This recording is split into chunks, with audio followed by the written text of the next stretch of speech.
Hey folks, it's Kerry. I was just scrolling through TikTok and I saw several videos in a row that were talking about the post that President Trump made where he was calling out the European nations that didn't help him when he went into Iran, like the UK. He asked them to provide some ships, and they were like, "Nah, that's not us."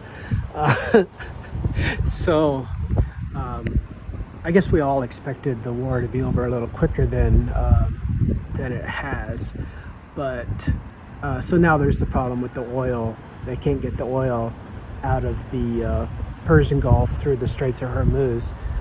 So if you haven't seen the post by President Trump on Truth Social, he basically just tells the European countries who didn't back him when he asked for their help at the beginning, he tells them, you know what, you have two choices. You can go into the Persian Gulf and go through the Straits of Hormuz and get the fuel yourself, or hey, we have lots of oil in the US, you could buy from us, but otherwise, if you want oil from the Straits of Hormuz, maybe you should man up and go get it yourself.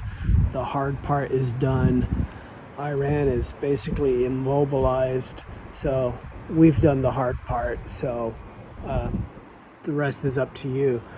But after watching that video like 3 or 4 times in a row that came up in my For You, it reminded me of a story from when I was in the Navy.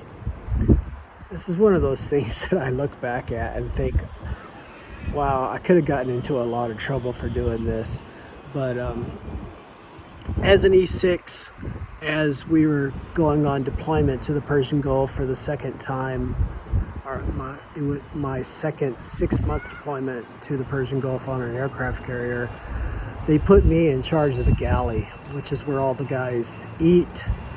So there's the officers' mess and then the enlisted mess. So I was in charge of the enlisted mess.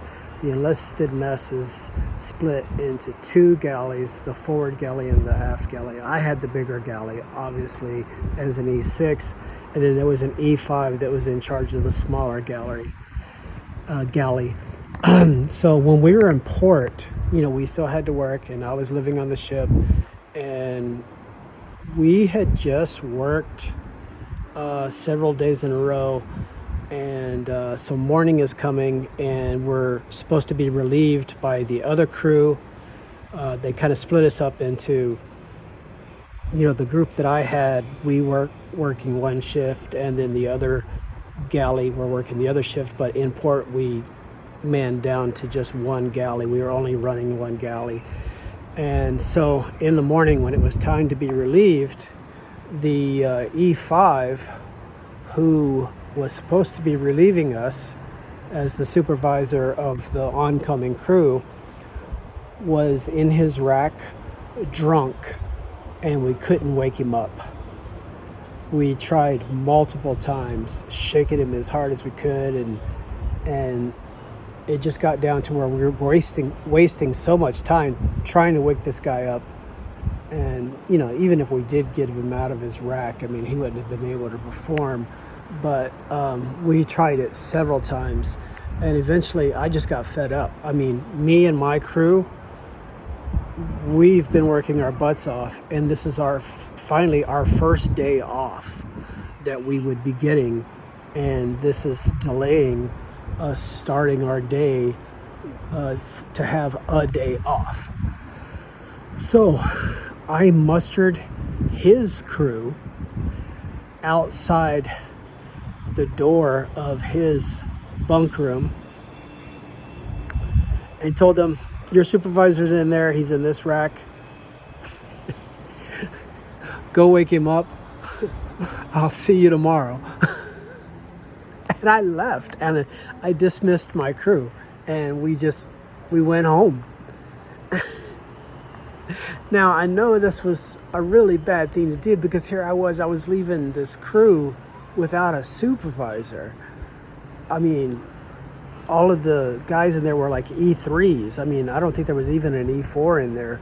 I think they were all E3s. and then this E5 was supposed to be in charge of them, but he was drunk.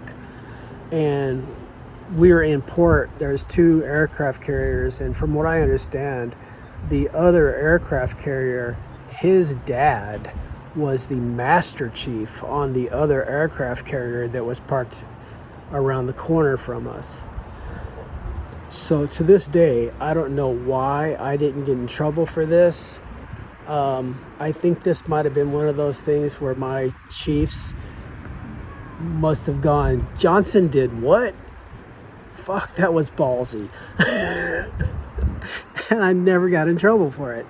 The E5, though, the next day, when he was sober, he was pretty upset with me that I embarrassed him in front of his crew.